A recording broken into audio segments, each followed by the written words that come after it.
Welcome to Power Talk, our interview portion. I am extremely excited to be sitting across the desk here from a gentleman who I've respected for many years. His name is Dr. Deepak Chopra. Dr. Chopra has a pretty phenomenal history, and many of you who have been with me throughout the years know how strongly I feel about the power of physiology to shape human emotion, human behavior, and ultimately our destiny. And the choices that we have to make along the way rather than giving the responsibility to somebody else. So to be with Deepak Chopra, I just want you to know this man, I believe, is one of the living masters in being able to teach people the fundamentals of what reality really is, beyond the physical body, what really shapes our lives. So it's really a privilege to be with you, Deepak. It's a privilege to meet you, Tony. I've admired you for a long time. Well, thank you.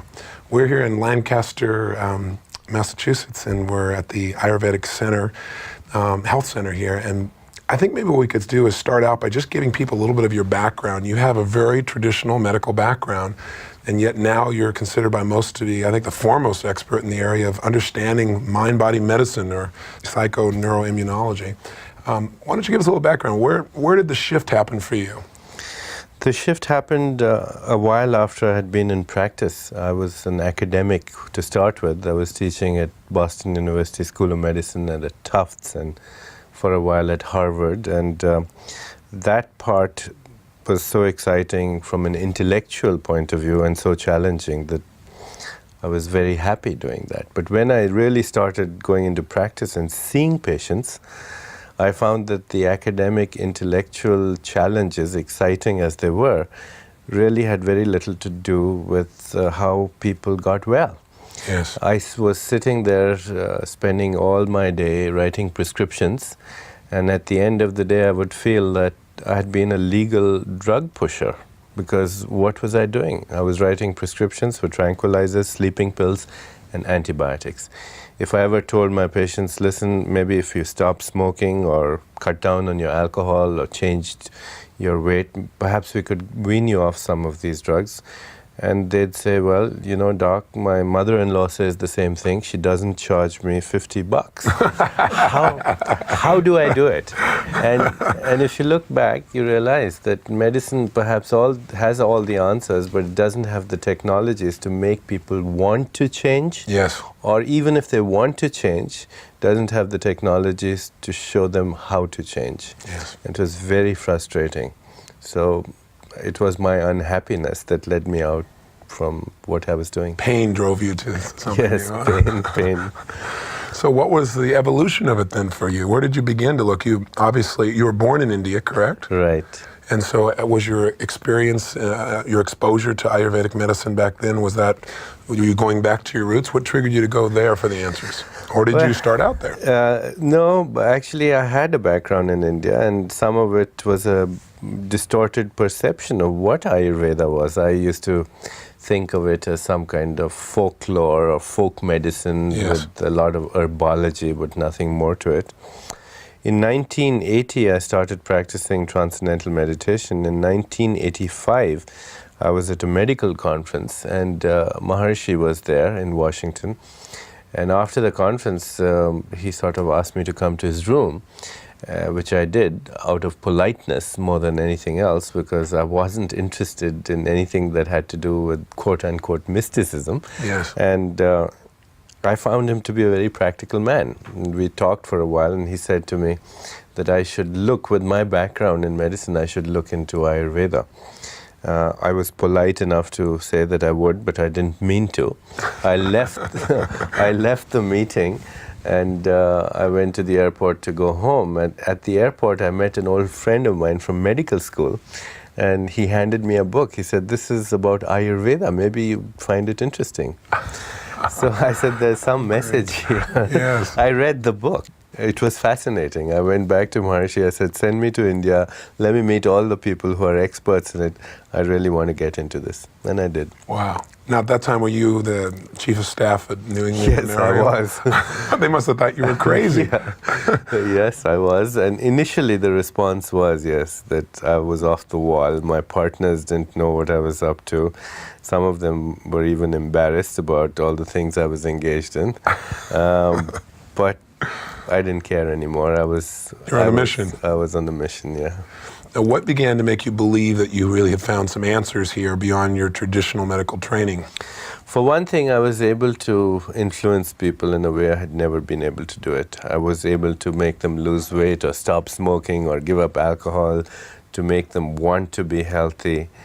And then I started seeing some dramatic remissions in illness, in chronic illness. I'd have patients come here, for example, and they'd be taking 15 medicines, about 10 for their problem and 5 for the side effects from the medicines that they were taking.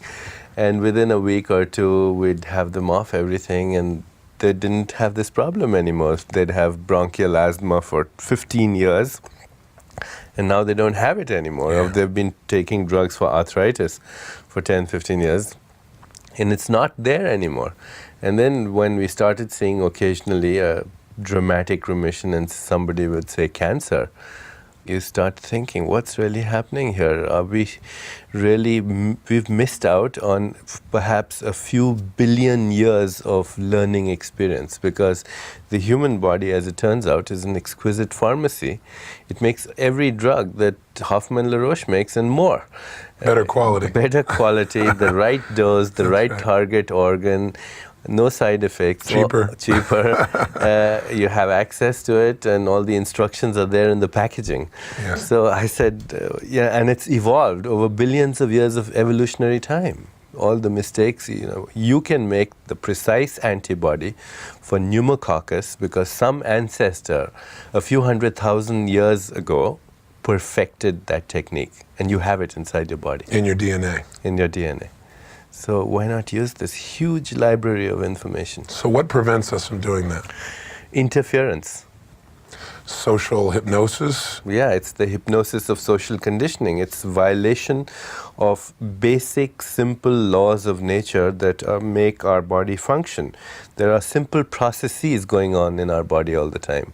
The simple processes are eating, breathing, digestion, metabolism, elimination, and something that controls all of these, and that's consciousness. Thought, at a very fundamental level, non-verbal, not linguistically structured and verbally elite and speaking in the English language with an Indian accent, but at communication, at a cellular level. A network of communication, a network of intelligence, communication, and information, which is controlling all these processes. You get in touch with these processes, and you eliminate 95% of all disease. You can even reverse most of disease if you get in touch with these basic life processes. That leaves about 5-6% of disease, which is genetic. But even genetic disease is the stress of our ancestors. If we pay attention to what we're doing in our generation, we'll be doing the next generation a lot of good. Makes sense. You and I both know from our mutual studies and individual studies that the power of belief to change biochemistry, to change instantaneously the way the body responds to anything. It's that sense of certainty. And some people are trying to pursue it through affirmations and pumping themselves up, but rarely does that really give you the sense of certainty. Whatever we're certain about really in our heart of hearts seems to show up in our body. And I think I read once you said that the body is a printout of our consistent thoughts or our consciousness. Tell me, what is the biggest misconception that we have about the human body? What is the metaphor that we're using that's keeping us locked in where we're always at the effect of rather than understanding we're truly the cause of our experience? The biggest mistake is that we are steeped in the superstition of materialism. The superstition of materialism says that this world is made up of physical objects in space and time, and if there is such a thing as thought or consciousness, then it's the epiphenomenon of matter.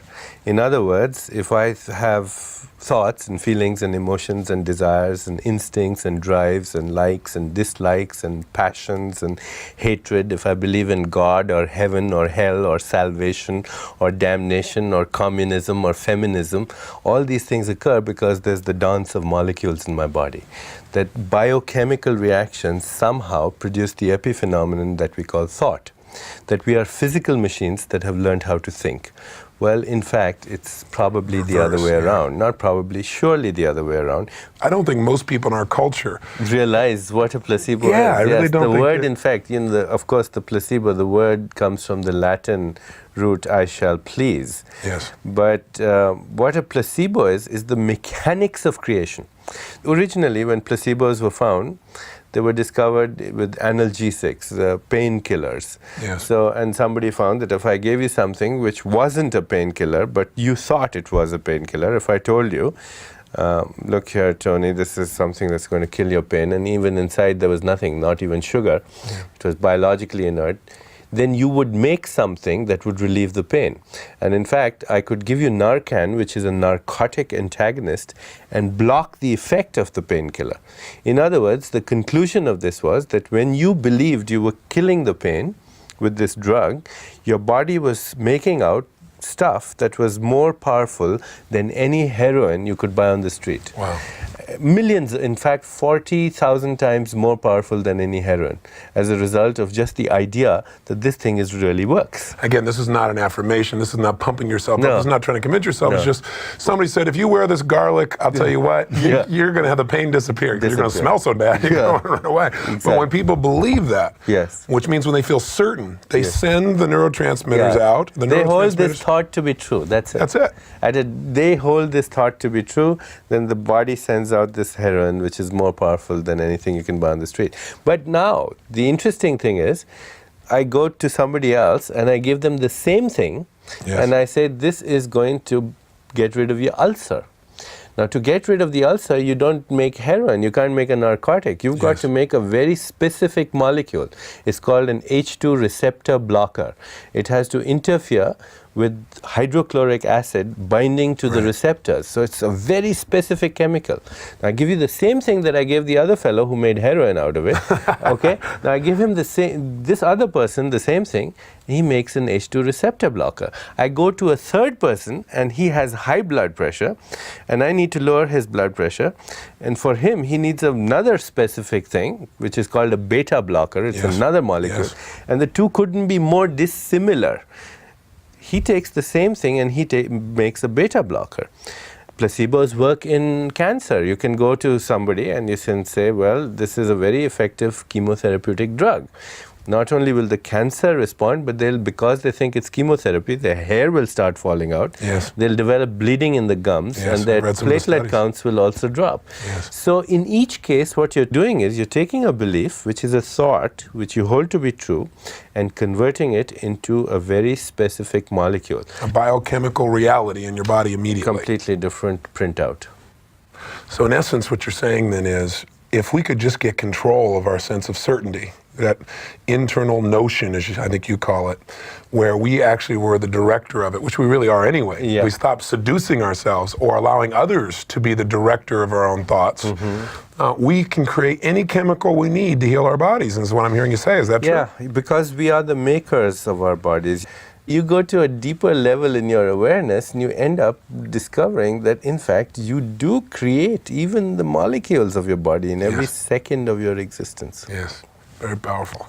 Let's talk about nocebos, because just as a belief that something is going to heal your body can cause you to create the chemicals to make yourself healthy, the belief that something is going to destroy your body can create an equal challenge, can it not? You see, nocebos are the opposite of placebos. And in Australia, for example, there's an Aborigine culture where if you don't like somebody, you can go to the local witch doctor. And the local witch doctor will give you a little stick, and he says, point the stick at the person that you don't like, and that'll take care of him. And so the person goes, takes the stick and points at the person that he doesn't like, and after a while that person starts throwing up, starts having vomiting, and loses their appetite. They get emaciated, and within 1 week they're dead. See the effect of that idea, the word itself. There's an ancient expression, and first there was the word, and the word was made into flesh. Well, in today's scientific terminology, we can say first there was the quantum event, and that was made into the neuropeptide. But the fact is, that impulse of information literally translates into a space-time event, and that space-time event is a molecule in your body. So the word cancer is a nocebo. I say, Mrs. Smith, you have this breast cancer, it's metastasized to your lungs and bones, and you have only 3 months to live. Now, if she is a believer and she's simple, then she'll take that information and translate it into that reality. When you say she's simple, you mean that she just accepts the doctor as knowing what She accepts the doctor. She has relinquished her power to the words that come out from her doctor. And who's a very caring man, and teaching what was taught him. Yes. Right. But see, the statistics, what we call medical statistics, could be collective nocebos. Yes. They could be collective nocebos. I have read something in a certain manual, a scientific manual, and the scientific paper says in this particular disease, lung cancer, the mortality is 90% in 6 months.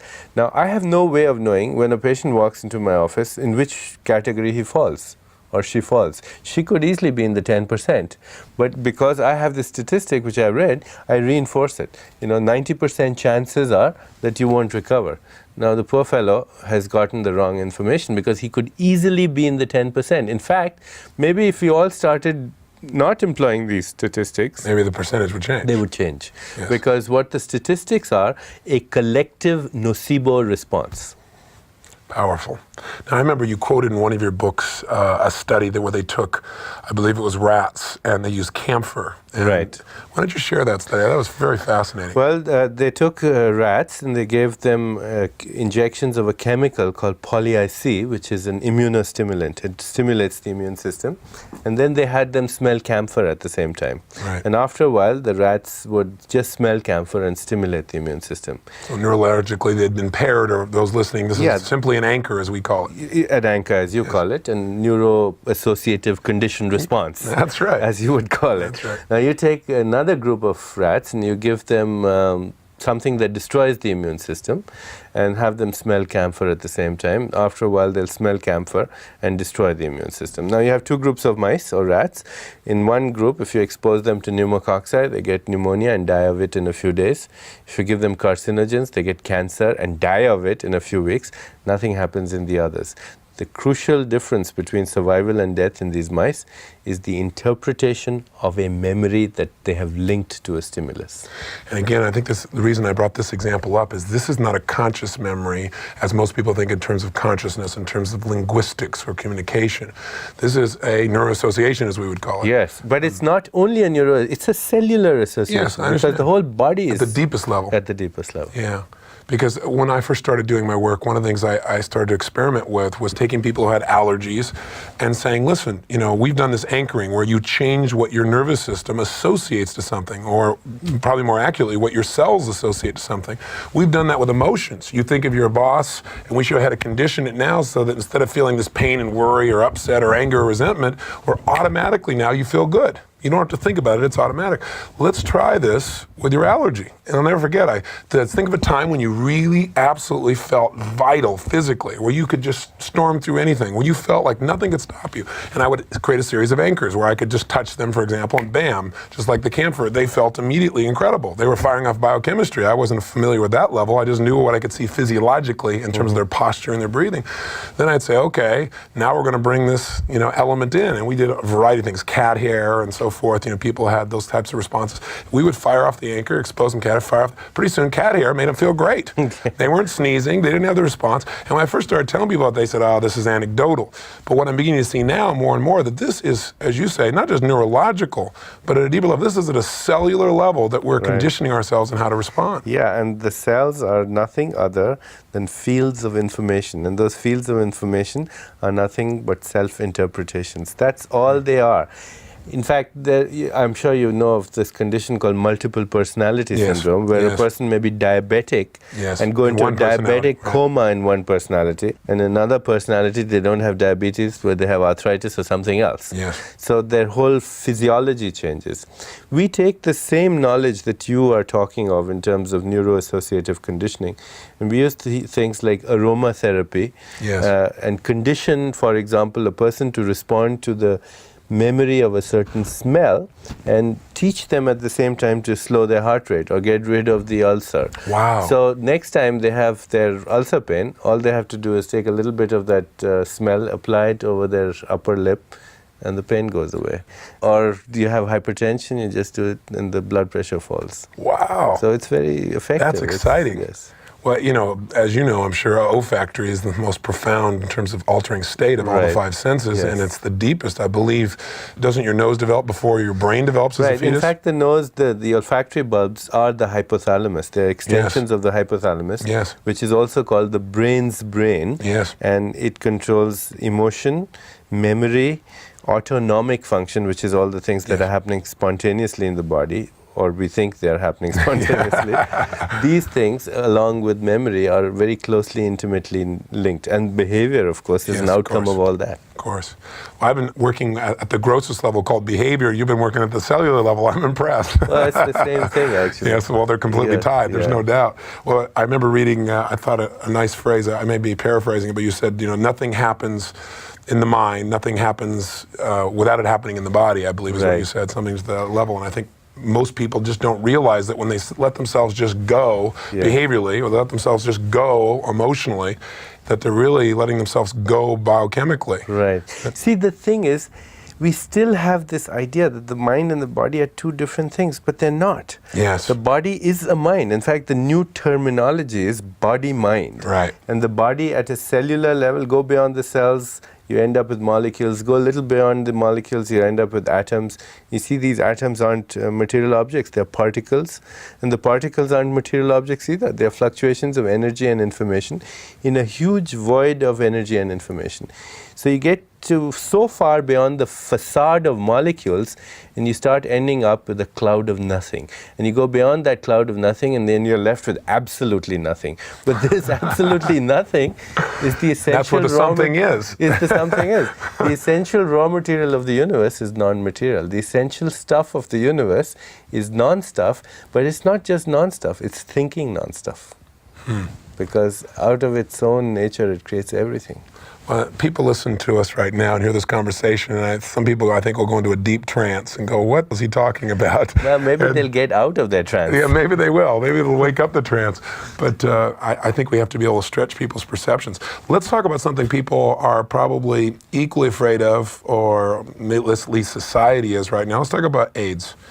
You look at AIDS and the majority of people in the population see this as something that if they were to all of a sudden take a blood test, which as you and I both know does not test whether they even have an AIDS virus. It tests whether or not they've had antibodies that have been linked to that. It's a nocebo. Exactly. But we're talking about a situation now in our culture where it's being promoted as the plague that's going to destroy our society. It's begun to cause people to link to the act of making love with somebody they care about. Could be something that could kill them. This is what children are beginning to learn. I interviewed Dr. Duesberg. I don't know if you're familiar with him, from UC Berkeley. And he, as you know, is one of the co-discoverers of inconogens. And he said that, HIV is not the source of AIDS, and he's attacking all over the country, and he's pretty well qualified to do so. Yeah, HIV is maybe a precipitating agent in a susceptible host. The material agent is never the cause of the disease. It may be the final factor in inducing the full-blown syndrome in somebody who's already susceptible. But what made them susceptible? Their own interpretations of the whole reality that they're participating in. Could that be translated into their thoughts, their feelings, their beliefs, their lifestyle? Absolutely. It's not just as simple as In fact, we have a lot of patients, I have a lot of patients with so-called AIDS, this label that we've given them, that are healthier than most of the population that's living in downtown Boston. They haven't had a cold in 10 years. Yes, but somebody's told them they have this disease. Somebody's told them. And they've bought into it in some cases. Yeah, and the label is not the disease. The test is not the disease. Well, talking to Duesberg, he said that physiologically, biochemically, all the HIV virus could ever do, or has ever been proven to do, is wipe out one out of every, I think it was 10,000 T helper cells. That's right. And how often are we being able to facilitating that process through our own thoughts, beliefs, emotions, ideas, and interpretations? From what he told me, we replace more of that in a day than they could ever be destroyed. Absolutely and that's what he's promoting all over the country. Yet we've got a test out there that doesn't even test for the virus, that couldn't wipe out that many cells in the first place. Right. And people are accepting this, and when they accept it, what happens to them?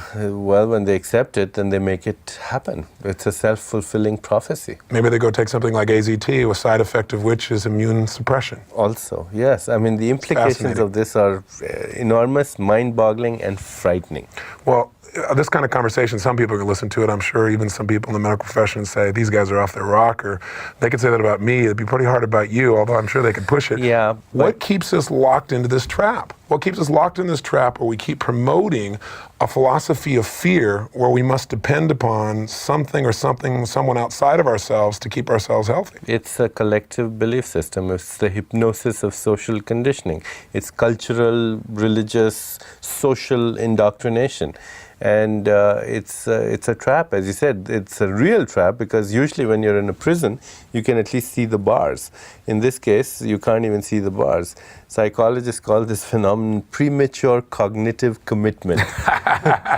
Because you make it prematurely, it's not true. Cognitive, because it shapes your perceptual reality, so you hold it to be true. That's right. And commitment, you're locked into it. So what's the way out of the trap? Awareness? Yeah, ultimately unbounded awareness, so that you realize that you are the field of all possibilities, that you have the ability to create anything. It's really that you are the magician behind the trick, that you are the creator behind the creation, to curve back within myself and keep creating, to know that you have to expand your awareness, yes. What would you say to somebody like, my personal belief in my experience, rightly or wrongly, that I've seen through time, is that probably the greatest tool of influence is what I call social proof. That is, when people are uncertain as to what to do, they look around to see what other people are doing to decide. And we look around our society and we see a very unhealthy population. We see a population where 1 in 2 people are dying of heart disease, 1 in 3 are getting cancer. Certainly there are certain lifestyles that people have adopted that have made that happen, both physiologically, dietary, exercise, stress, thought process, all of these things together, a lack of happiness. But we see this being propagated, I think, by examples of people that influence us. We look at a person like Magic Johnson, phenomenal ball player, young man. He had no symptoms at all. He went to go get a life insurance policy, which is part of what he's doing to protect his financial background, and he takes a test that I was just reading in the Congress Office of Technology Assessment. Dr. Larry Mike says that 9 in 10 times the test where it says you got a positive finding is wrong if you're a heterosexual. By the way, they say it's 10% of the time it's wrong if it says that you're okay and you're homosexual. I can't quite figure those statistics out, but here we've got a situation where he feels fine. If he is in fact a heterosexual, and I think he is, yes, then the statistical likelihood of that is almost of his having the disease yes, is just impossible, almost impossible. If you knew how difficult yes, it is for this virus to infect a male in the situations that we're talking about, yes, it just doesn't make any sense at all. And the test is, it's just a Western blot test. Yeah, it's a test. It could be false positive. In fact, most of them are. What's interesting, though, is people's whole lives are then altered the minute they have this test. Yeah, it's our collective consciousness and how it interprets reality. It then creates that reality. A collective consciousness influences. I'm sure you're familiar with the 100th monkey response and how if a certain Clarify it, though, so people know we're talking about. Well, this is very fascinating. What island was that in? It was one of the Japanese islands, Japanese a small Japanese island where they introduced sweet potatoes into a monkey population. And the monkey population is unable to swallow these potatoes because they're mixed with sand and grit. And it takes about 6 months. And then in the first time it happened, one young monkey figured out that if you could take the potato and wash it in a stream of water, you could eat it. Yes. So immediately some of the younger monkeys started following this potato washing technique. But some of the older ones had to wait and see if this was a new cult or something that had sprung up in the monkey population. In any case, once you reach a certain threshold, and it's not very much, it's 1% or so of the population that's practicing this particular potato washing technique. Then if you cross that threshold, then suddenly the whole behavior of the entire population changes. And this was on other islands as well, true? Other islands. So there was no communication between the monkeys where they could be modeling each other visually. Absolutely. So 99 is a metaphor. The 100th monkey joins the force, and then suddenly, because a certain threshold has been reached, everybody believes that that's true. And we see that in science. We even see that at the level of fashion. Yes. You know, and not only where people are seeing it because the media is exposing it, but where things will just spring up in different parts of the world where there has not been any communication. Different scientists all of a sudden have the same breakthrough who have not been talking to each other. In fact, I think it's the mechanics of evolution. We are reaching a stage where Jonas Salk said, we've finished with biological evolution. We're in the midst of meta-biological evolution, which means the evolution of consciousness. And ultimately, of course, the evolution of consciousness of consciousness. So we are at a stage where ideas are becoming the evolutionary force rather than genes. Yes. Genes were packets of information, but they've done their job. Now ideas become the memes. The word is memes because memory and memes. The word is memes. These are non-material space-time events that are going to shape the evolution of what happens to humanity. It's our collective thinking. Now, I was at the Berlin Wall when it fell down. I happened to be in East Berlin, and everybody was celebrating that day. The divisions between East Germany and West Germany had fallen. Communism had gone. There was a big neon sign with Karl Marx underneath the statement, "Sorry, chaps, it was just an idea." Oh, I love it. But human beings, out of their need, I think, for a sense of certainty, my personal belief is, I think you know from exposure to my work, is that everything that drives human behavior at some level is the need to avoid pain, the desire for pleasure, at least at the level of behavior. And human beings seem so committed to being able to avoid pain at any cost that they'll endeavor to, maybe not endeavor, but they're willing to maintain the pain that they've got because at least they understand it and have some way of dealing with it rather than trying to deal with the unknown. And I see so often where someone, and I'm sure you've seen this, where someone would rather have a label for their current, dysfunction in their body that almost they get excited about. They're excited to know now that they have this disease. Have you seen this experience? I've seen it. It's such a tragedy. In Vedic tradition, we have a saying, you need freedom, and you need freedom from the known. The known is what you need to be free of, because the known is the rigid patterns of past conditioning. The known is the trap. What you do need to do, if you want to be free, step into the unknown in every second of your life, and then you'll be free.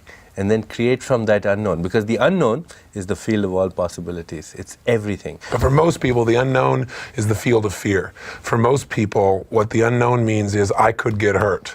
And most people are not willing to take that jump. They the majority should be of people. fearful, if anything, only from the known, because that's what the trap is. I would agree with you. The trap is the known, not the unknown. The unknown is all choices. I would agree with you.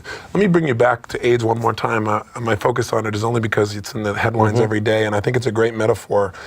Going back to somebody like a Magic Johnson, they convinced him, of course, to take AZT, which, Horrible travesty. What does AZT do to the body? AZTs will destroy the immune system even more.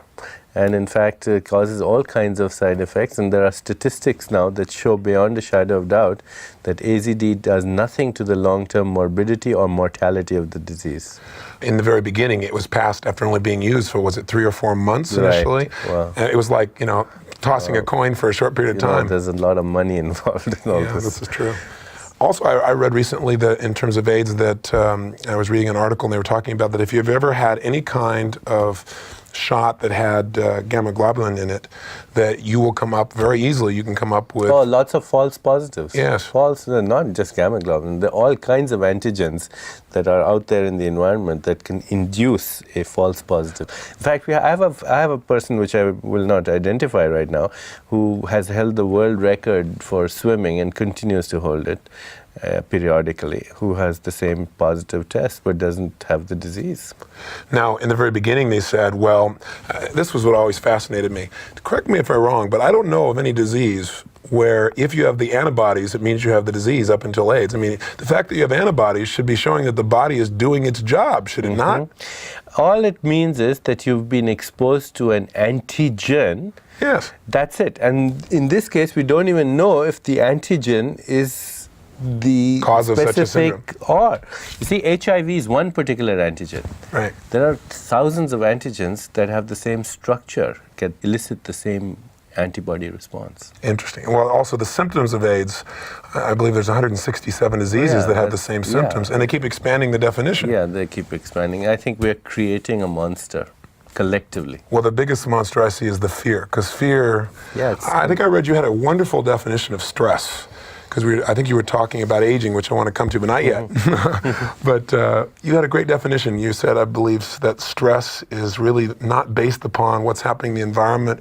It's our interpretation of threat. Is that correct? It's our interpretation of physical or psychological threat. It's not in us. It's not in the environment. It's in our interpretation of what we think is happening to us. And a good, Dr. Ken Pelletier, I believe, many years ago gave the analogy. He said, compare it to the waves on an ocean. If you're a skillful surfer, then every wave is joy and exhilaration. Exciting, sure. It's exhilaration. Yes. And you're creating the appropriate biochemicals that come with that. That come with that. On the other hand, if you're not prepared, then the first wave is a disaster. Yeah. So the same stimulus can be either threatening or stressful, or the same stimulus can be joyful, exhilarating, energizing, bliss. So again, when we come back to what is the solution, it appears that to constantly expose yourself and seek the unknown, to constantly pursue what I would probably call profound knowledge, that is information that helps you to understand and interpret in a broader and a deeper sense the quality of your world. And something that you do very effectively, and that is learn how to perceive your interpretations. Learn how to, you do it very effectively. You show people that, you're locked into this reality because you made a certain neuro-associated conditioned response. Yes. Okay, but that's all it is. Now we'll replace this neuro-associative conditioned response with this other neuro-associative conditioned response. That's very effective. To give people the insight that what's happening to them is a result of certain interpretations and certain memories that they've been locked into it. Yes. Now we change that. And then there's a deeper level of reality. And this, I feel, is very important, to get in touch with that aspect of yourself, which is not subject to change.